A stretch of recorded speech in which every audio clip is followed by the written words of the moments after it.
我负责给公司采购下午茶，人均20块，但新来的实习生却质疑我，20块的预算就这点东西，狗见了都摇头。给我5块预算，保证让大家吃到扶墙出去。老板居然觉得他说的对，把差事交给了他，然后我家小卖铺赚翻了。周一下午3点是雷打不动的下午茶时间，我作为公司行政，把精心搭配好的鲜切芒果、秦王葡萄，还有从5星级酒店订的拿破仑蛋糕，在会议长桌上摆开，顺手拍了张照片发进群里，紧接着群消息就响了。谢谢周月姐，今天的水果看起来好新鲜，拿破仑真是永远的神。周月姐太会买了，人均20的预算能买到这种品质，周月姐真的逆天了。大家喜欢就好。正当我准备给自己拿块蛋糕时，群里突然蹦出一条格外扎眼的消息，是新来的实习生许若曦，她还附上了一张图片，是用软件把我刚发的照片局部放大，圈出了那一小碟芒果和几块蛋糕。周月姐，这就是咱们公司人均20标准的下午茶吗？不是我说话直哈，就这点水果和点心，超市里撑死这里面有多少？大家什么意思？他在暗示我吃回扣吗？我知道公司现在讲降本增效，我们做员工的更应该体谅。公司给我5块预算，就5块，我保证明天让大家吃到撑，水果管够，零食管饱。许若曦，公司下午茶讲的是品质和卫生，我合作的都是正规供应商，有发票和质检报告。小许这个想法很好嘛，年轻人就是有冲劲儿，有成本意识。现在经济大环境不好，我们该节约一点。小林啊，你这人均20是有点高了。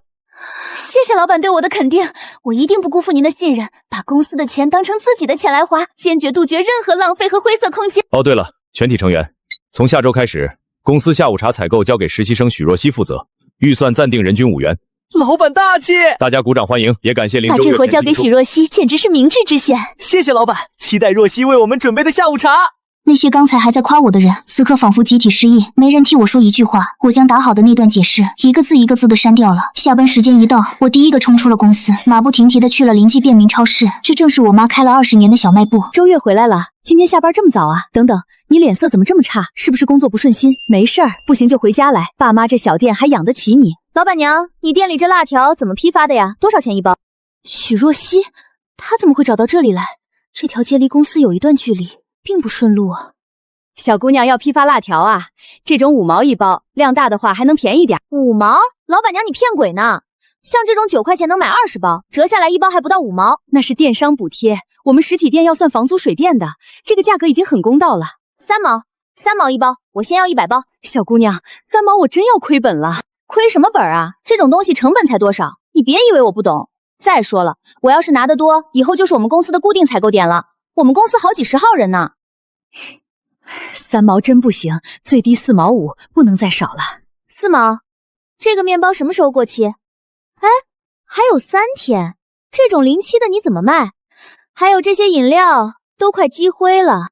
她像个巡视领地的女王，在我家店里指指点点，每一句话都充满了挑剔和贬低。许若曦这副嘴脸，和下午在群里那个慷慨激昂为公司省钱的实习生简直判若两人。老板娘，你这样做生意不行的，这些东西你堆着也是堆着，不如便宜点处理给我，我帮你清库存，怎么啊？这些都是正规商品，只是日期没那么新鲜了。哎呀，日期不新鲜不就是快过期了吗？吃又吃不死人。这样，这些临期的你都给我，辣条我就按4毛算，怎么样？吃不死人？他怎么敢用这些东西去应付公司同事的下午茶？是时候该我登场了。妈，有客人啊！许若曦看到我，脸上瞬间闪过一丝慌乱，但立刻被她掩饰过去。周月姐，这家店这是你家开的吗？对啊，我家店小，东西可能没大超市那么花哨，但都是正经货源。哎呀，周月姐，你怎么不早说呢？早知道是你家开的，我还砍什么价啊？真是大水冲了龙王庙。周月姐，老板把下午茶采购的活交给我了，我正愁找不到物美价廉的地方呢。这下好了，肥水不流外人田吗？是吗？那挺好的。不过我家店小，可能满足不了公司的需求。满足得了，我就需要这种接地气的。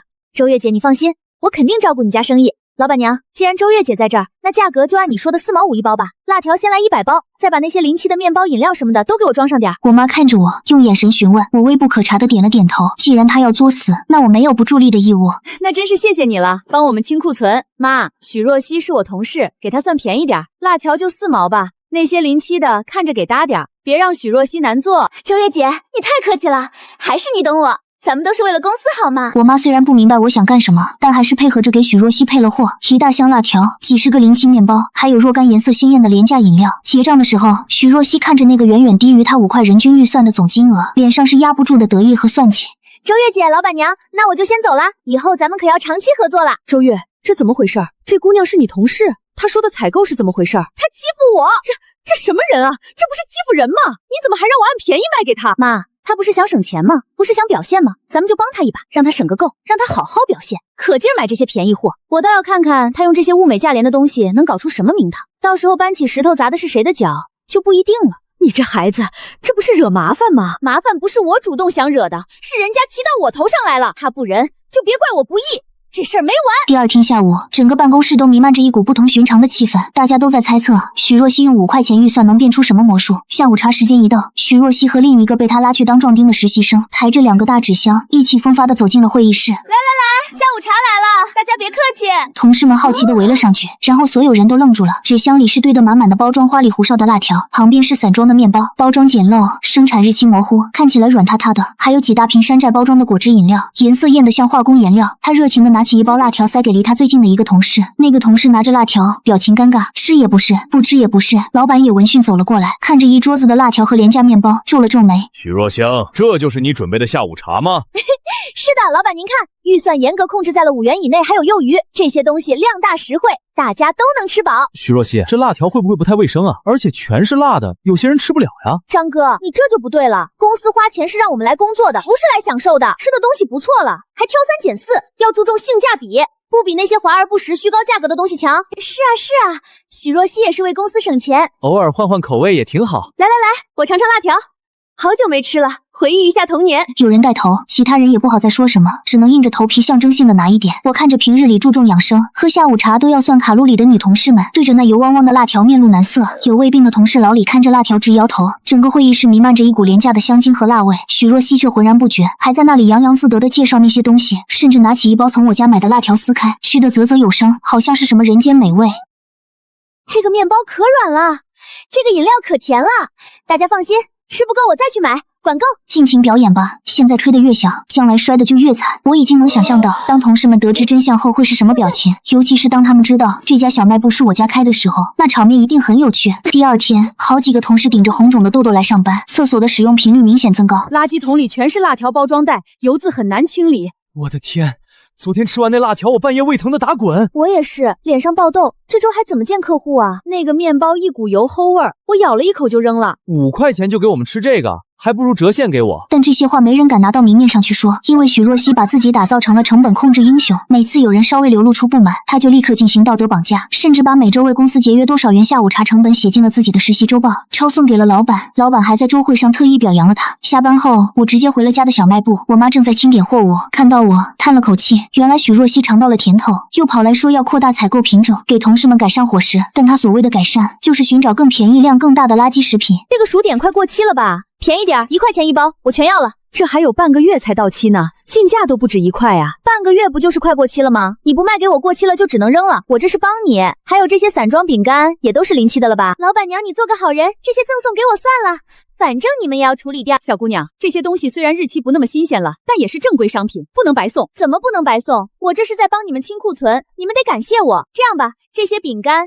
再加上那边几箱快过期的饮料，你一起算我50块，不然我就去别家买了。我听着我妈学舌的样子，都能想象出许若曦当时那副尖酸刻薄的嘴脸。妈，你答应他了，按你说的，最后亏本卖给他了。周月，妈这心里总不踏实，咱们这不是在帮着他害人吗？你们同事吃了这些东西，万一吃出什么事儿，妈你放心，我心里有数。他买这些东西离真正过期还有段时间，吃了1、2次大绿吃不出大问题，顶多就是口感差拉肚子。我要的是让大家慢慢积累怨气，看清他的真面目，而且不让他买这些，怎么抓得到他的把柄？怎么让他原形毕露呢？以后许若曦再来采购，单据都留好，特别是他专门挑临期压价，甚至索要赠品的对话，有机会就用手机录下来。还有，你可以无意的向他透露一些内部消息，比如有一批果汁因为包装有点磨损，但其实质量很好，可以极低价处理。再比如仓库里还有一些去年积压的节日糖果，颜色没那么鲜艳了，但绝对没变质，几乎可以白送之类的。仓库里还有一批积压的零食，就是时间比较久了，但是绝对没变质。果然，许若曦上钩了，每次来都两眼放光，追着我妈问还有没有这种处理品。她的下午茶菜谱也越来越丰富，周一辣条配寿炒饼干，周二临期薯片搭色素果冻，周三就是那些包装磨损的果汁和积压糖果。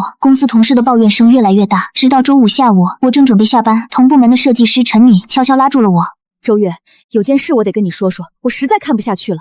陈敏姐，怎么了？就是许若曦买下午茶的事儿，她这根本不是在省钱，是在害人。我手下有个新来的实习生，昨天吃完下午茶就开始上吐下泻，去医院检查是急性肠胃炎。医生问是不是吃了不干净的东西，好几个同事都反映肠胃不舒服，只是没这么严重。许若曦她到底从哪里买来的这些三无东西？陈明姐，我也不瞒你，许若曦采购的地方我知道是哪里，是我家开的小卖部。什么？你家开的？那你……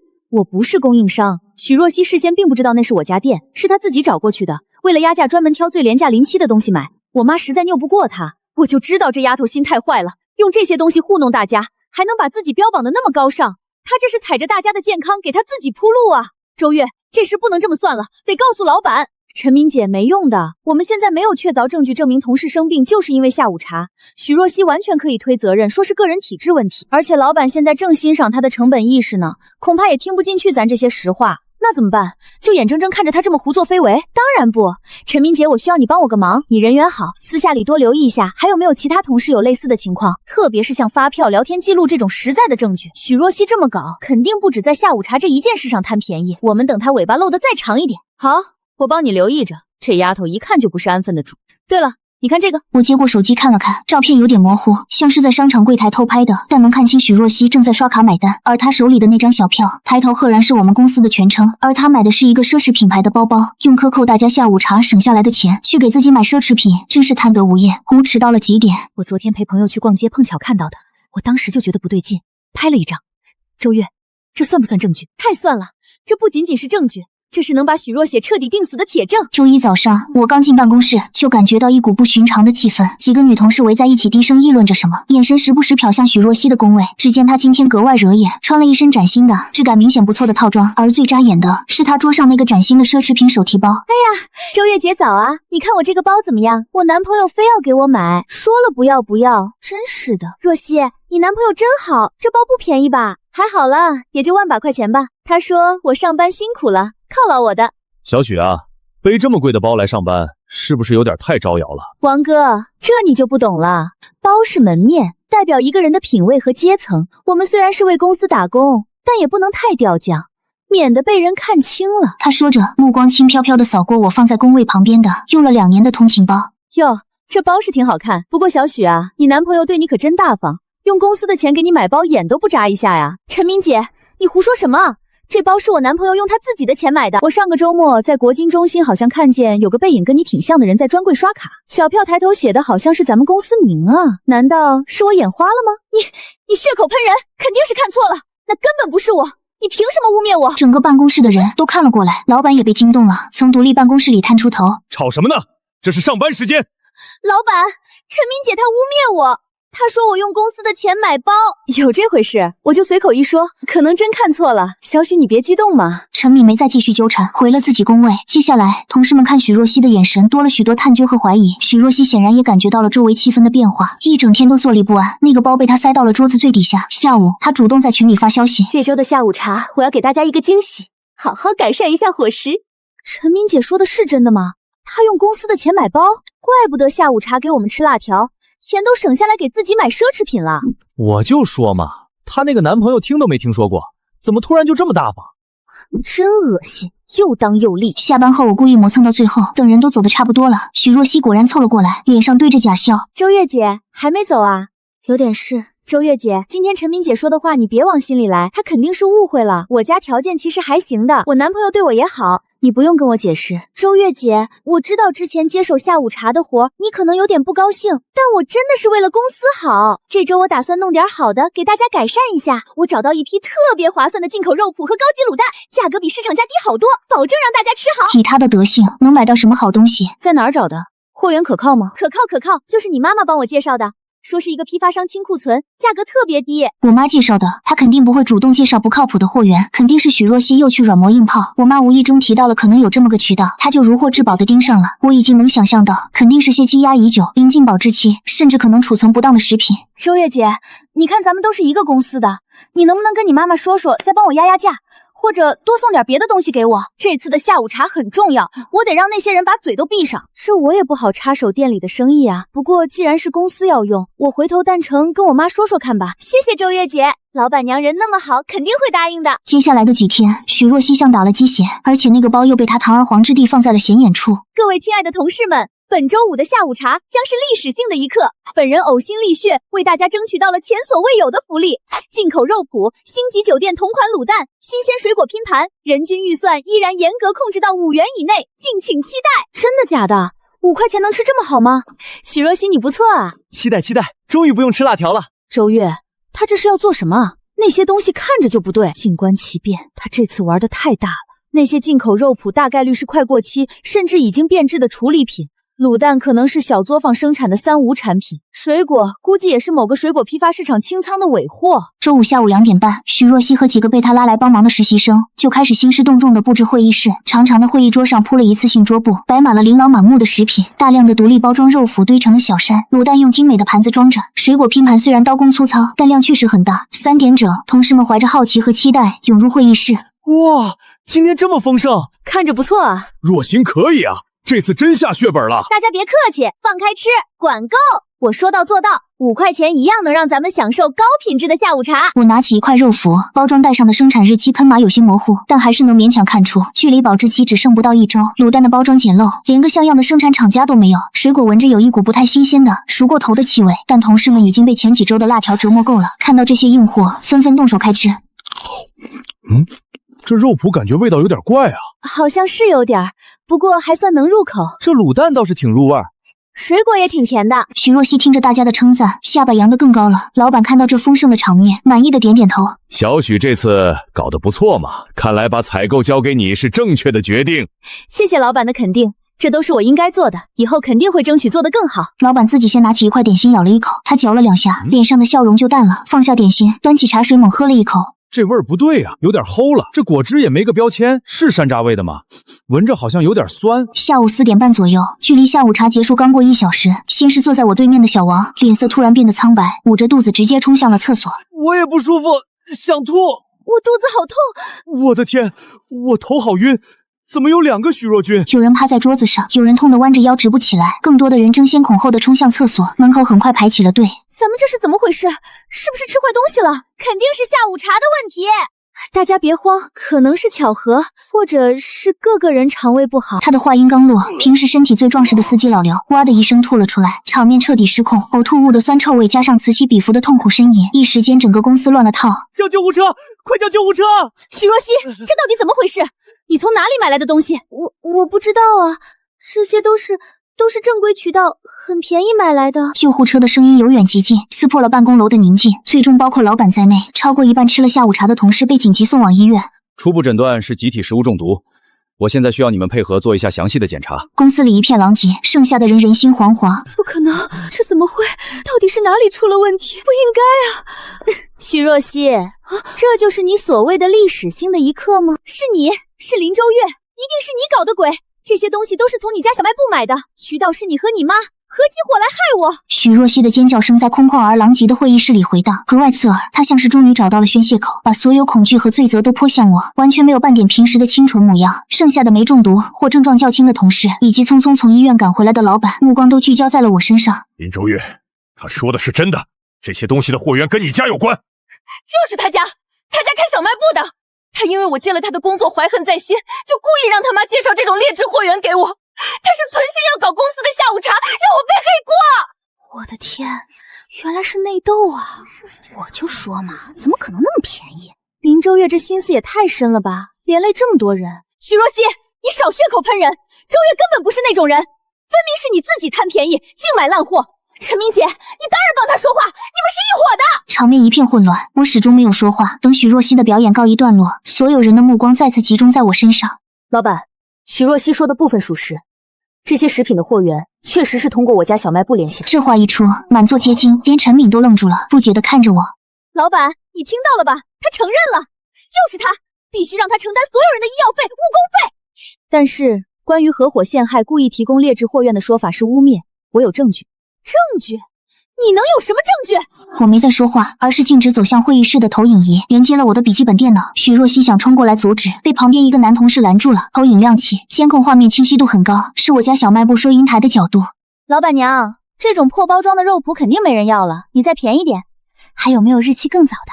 反正吃不死人，能省一块是一块。小姑娘，这都快过期了，好吧？哎呀，有什么不好的？吃进肚子都一样。快点儿，便宜点我都要了。视频不长，但许若曦那副刻薄贪婪、对食品卫生毫不在意的嘴脸暴露无遗，所有人都被许若曦的真实嘴脸惊呆了。这是剪辑的，是假的。别急，我还有证据。我又点开了一个文件夹，里面是许若曦多次在我家小卖部采购的票据存根，那些辣条、临期面包、廉价饮料的价格一目了然。许若曦，5块钱预算，你实际采购这些豪华下午茶的人均成本连1块5都不到吧？剩下的钱呢？去哪儿了？你胡说！你伪造票据！我点开了陈敏拍的那张照片，将小票局部放大，时间正是他开始负责采购后不久。用克扣大家下午茶省下来的，甚至可能虚报的钱，去买上万元的奢侈品包包。许若曦，这就是你所谓的与公司共度难关，这就是你的成本意识。刚才还在帮许若曦说话或怀疑我的人，此刻全都用愤怒鄙夷的目光射向他。太恶心了！原来他这么坏，把我们当傻子！省下钱自己去买奢侈品包。食物中毒，这么多人进医院，这是犯罪！老板脸色铁青，死死盯着许若曦，眼神像要杀人。而许若曦在这些证据和指责面前彻底崩溃了，她瘫坐在地上，脸色灰败。突然，她像疯狗一样抬起头：“你们没一个好东西！还有你林周月，开个破店卖垃圾！你们合起伙来整我！我要举报！我要去举报你家卖三无产品！我要让你们都不得好死！”报警，联系法务，起诉他职务侵占，让他滚！很快，2个保安上来，把许若曦架了起来。在被拖出会议室门口的那一刻，他回过头，眼神死死地盯在我身上。林周月，你等着，我跟你没完！最终，许若曦因为涉案金额不大，且是初犯，在家人赔偿了公司部分损失，并取得谅解后，暂时免于刑事处罚，但留下了案底，职业生涯算是彻底毁了。第二天下午，我正在公司处理许若曦留下的烂摊子，突然接到我妈带着哭腔的电话：“妈，周月，不好了，那个许若曦来店里闹事了。”妈，你别急，我这就赶回去。赶到店附近，远远就听到许若曦尖利刺耳的声音：“黑店卖三无产品，坑害消费者，大家都来看看，就是这家店卖过期食品，害得我们全公司食物中毒，这种昧良心的店迟早倒闭！”你胡说八道！我们家的东西都是正规渠道进的，是你自己非要买最便宜的临期品！胡说八道！就是你们以次充好，不然怎么会那么便宜？你们就是黑心商家！林周月，你来的正好。你们母女俩合伙坑我，现在我没工作了，你们满意了？我告诉你们，我跟你们没完，你们也别想好过！许若曦，法院怎么判的你自己清楚，你再在这里无理取闹。我现在光脚的不怕穿鞋的，我天天来，我看你们还怎么做生意！接下来的几天，许若曦像上班一样准时，天天来店里报到，有时是口吐芬芳，有时是堵在门口，对想进店的顾客说这家店的东西吃坏了人，有时甚至带着油漆想在卷帘门上喷字，被邻居及时发现制止。警察来了，他暂时消停；警察一走，他又变本加厉。这种骚扰构不成严重拘留，只能批评教育。我家小卖部的生意一落千丈，很多老顾客都不敢来了。我妈愁得吃不下饭，一下子老了很多。妈，对不起。周月，不怪你，是那个人太坏了。咱们身正不怕影子严。这天下午，许若曦又来了，这次她还带了2个穿着制服的人，是工商局的工作人员。就是这家店卖不合格食品，这是我的举报材料。麻烦出示一下证件，我们要检查。我妈赶紧拿出所有的进货单、质检报告，许若曦却在一旁阴阳怪气。谁知道这些单子是不是假的？你们可得好好查查，特别是那些角落里的，过期没有？有没有老鼠屎？检查人员仔细查看了各项单据，又抽查了一些商品。目前看手续是齐全的，商品也在保质期内。怎么可能？他们肯定藏起来了！你们再看看仓库，再看看那些散装的东西，肯定有问题。仓库种地，你不能进去。我怎么不能进去？我就要看看你们还有什么黑心货！许若曦，你干什么？给我离开这里！你们看到了吧？他们做贼心虚，里面肯定有鬼！他说着，又试图绕过往里冲。混乱中，他推了我妈一把，我妈猝不及防向后倒去，撞在后面的货架脚上，脸色瞬间变得惨白，手死死地捂住胸口，呼吸急促。妈，你怎么了？妈，你别吓我！完了，是心脏病发作了。我赶紧拿出手机打120，同时让那2个没反应过来的工作人员拦住许若曦。许若曦，我妈要是有个3长2短，我要你偿命！后来，我妈被诊断为应激性心脏病发作，伴有腰椎软组织严重挫伤，需要住院观察。即使出院，也要静养很长一段时间。我爸第一次在我面前掉了眼泪。许若曦因为故意伤害被拘留了，但这远远不够。医药费、误工费、精神损失费，还有我家小店名誉的损失，以及我妈所受的苦楚，不是一次拘留就能抵消的。而且以许若曦那种偏执的性格，就算放出来，她也绝不会善罢甘休。我必须要先发制人。我妈情况稍微稳定后，我回了店里。几天没开门，货架上落了一层薄灰，显得格外萧条。很快，附近的学校到了下课时间，几个常客学生跑到店门口。小卖部今天没开门吗？我还想买辣条呢。许若曦在网上泼脏水，说我家的东西是三无产品，但真正的口碑在街坊邻居心里，更在这些吃了我们家零食长大的学生们心里。店里暂时有姐姐来看店，想买什么进来吧，今天给你们打8折。同学，你们经常来我家买东西吃，有没有吃坏过肚子呀？没有啊，姐姐，你家的东西最好吃了，又便宜又干净，比其他地方的好多了。我妈妈说，姐姐家的东西可以放心买，我们都在这里买了好多年零食了。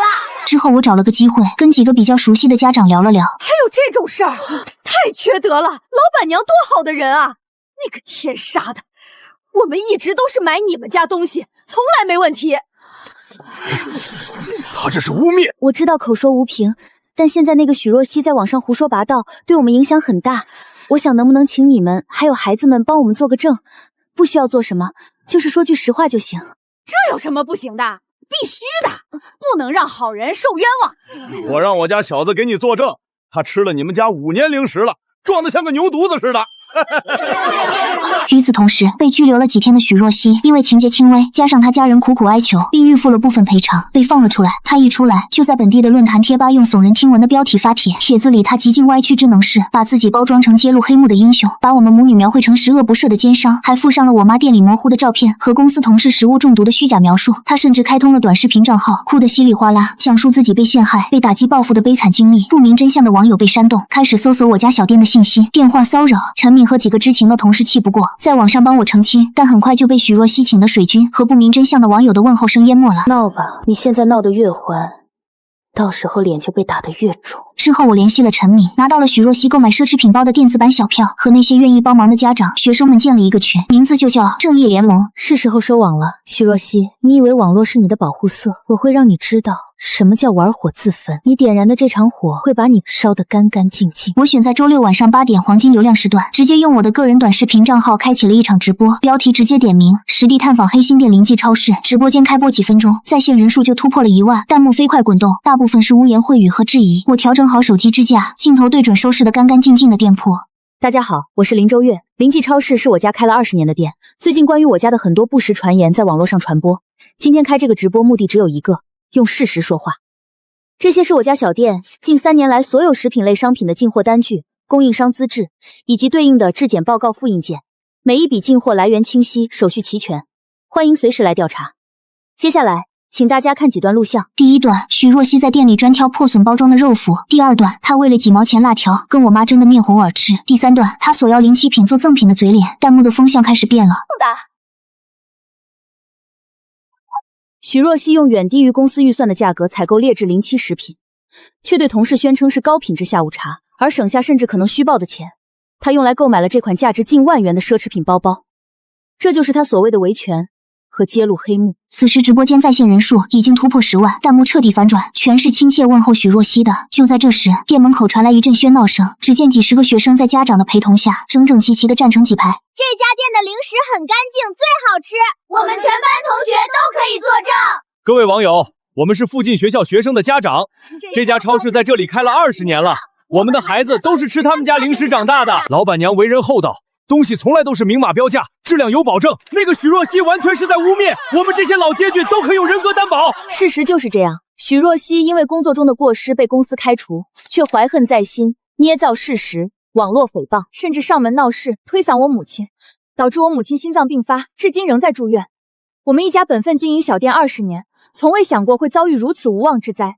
对于许若曦的侵权行为，我们已经委托律师正式提起诉讼，法律会给我们一个公正。随后我结束了直播，这次的直播录屏被疯狂转发，相关话题直接冲上热搜，一夜之间舆论彻底翻转。临记超市从人人喊打的黑心店铺，变成了被无良实习生坑害的良心老店，而我从一个被认为极度实习生、心肠歹毒的坏前辈，变成了沉着冷静、用事实说话的正面典型。许若曦则彻底被钉在了耻辱柱上。之前许若曦发在论坛贴吧的维权帖下面，全是汹涌的问候声，博主不得不批量删帖锁帖，而他的短视频账号更是被平台永久封禁。之前那些被他煽动跑来骂过我家店的网友，纷纷跑到我的账号下道歉，或者去各大点评网站给我家小店刷5星好评，试图弥补愧疚。周一我回到公司，刚进办公室，瞬间被同事们围了起来。周月，你来了，你妈妈怎么样了？我们正说下班一起去医院探望呢。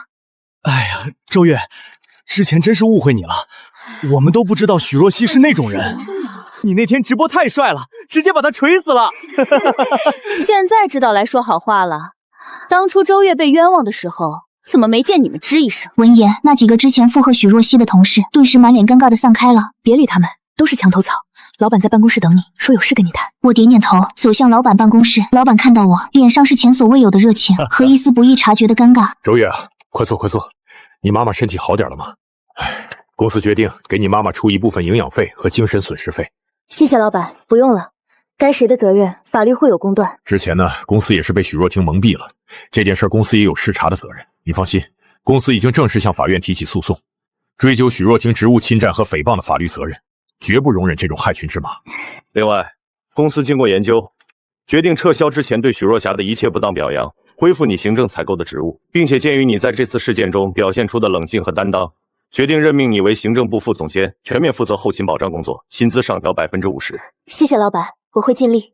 这不过是公司在舆论压力下的补救和切割。如果当初他不是那么急功近利，盲目相信许若曦省钱的表象，很多事情或许不会发生。从老板办公室出来，我发现公司内部群已经炸了，人事部发布了正式通知，开除许若曦，并追究其法律责任。各种关于许若曦的黑料被爆了出来，真假混杂，把她描绘成一个贪婪、虚荣、品行低劣到极点的人，真是应了那句话：墙倒众人推，破鼓万人锤。而就在这时，更劲爆的消息在网络上悄然传开，一个自称是许若曦前男友的男人接受了某个自媒体的采访。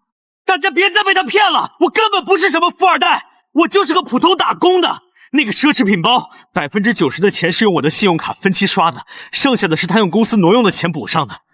结果包刚到手没几天，他就跟我提了分手。这个前男友的爆料如同压垮骆驼的最后一根稻草，许若曦的形象彻底变成了一个彻头彻尾自私自利到极点的骗子。没有公司会再要他，所有认识他的人都急于和他划清界限。据我通过一些渠道了解到，许若曦的家人试图帮他换个城市生活，但网络时代他的事迹早已传开，几乎无处可逃。现如今他躲在家里不敢出门，精神濒临崩溃，失去了工作，失去了名誉，失去了原本可能拥有的一切。这很惨，但比起他带给我妈的痛苦，比起他差点毁掉我家20年心血的恶毒，这还远远不够。法律的审判还在后面，我要的是让他在法律的审判台上输得一败涂地，受到最严厉的惩罚。张律师，关于许若曦故意伤害和诽谤的案子，我想追加诉讼请求。开庭那天，旁听席座无虚席，除了媒体，还有一些关注此事的市民和前公司派来的代表。法警将许若曦带了上来，几个月不见，他几乎瘦脱了相，但依旧用怨毒的眼神盯着我，对他的所有指控，职务侵占、诽谤、故意伤害，他全部否认。他的辩护律师的辩护词更是苍白无力。轮到故意伤害部分，检察官出示了我妈的病历、伤情鉴定报告，以及当时在场的那2位工商局工作人员的证词，证实许若曦确实有推搡行为，并直接导致我妈病发。许若霞，你对上述指控和证据有什么要解释的吗？解释？我有什么好解释的？这都是圈套，是邻居约的圈套，是他故意让他的母亲卖那些便宜东西给我，是他害我犯错。他嫉妒老板看中我，所以他处心积虑要害我。那些证据都是他伪造的，那个监控是他剪辑的，小票是他 P 的，你们都是一伙的，你们合起伙来欺负。说着，他状若癫狂，法官多次敲锤警告无效，最后法警强行将他按回座位。原告方是否有新的证据或陈述？我方申请传唤一位新的证人作证。法官准许。当证人走进来时，旁听席再次响起一阵骚动，是那个在网络上爆料的前男友。他显然有些紧张，但叙述清晰。许若曦彻底破防了。撒谎！你们都在害我，我不服！最后，法官开始宣读判决书，决定许若曦执行处罚2年零3个月，责令许若曦赔偿被害单位经济损失，并赔偿临济损失及精神赔偿金，共计15万8千元。我不服！我要上诉！你们冤枉我！法院驳回了许若曦的上诉请求，维持了原判。这个消息在网上迅速传开，很多人都当作网红打卡点来打卡。我家小卖部的生意相当火爆，而我的心里有了个计划。现在咱们店有名气了，但光靠网红热度不长久。我想把咱们的店做成一个品牌。品牌？这怎么做？第一，把店面重新简单装修一下，弄得亮堂干净些。第二，可以开通一个线上商城，不光卖零食，还可以卖一些咱们本地的特色点心、怀旧小商品，主打童年回忆和社区信任这个概念，做一个社区便民优选。我的想法得到了父母的支持，店面改造后，生意越来越好，我和父母的生活也越来越好了。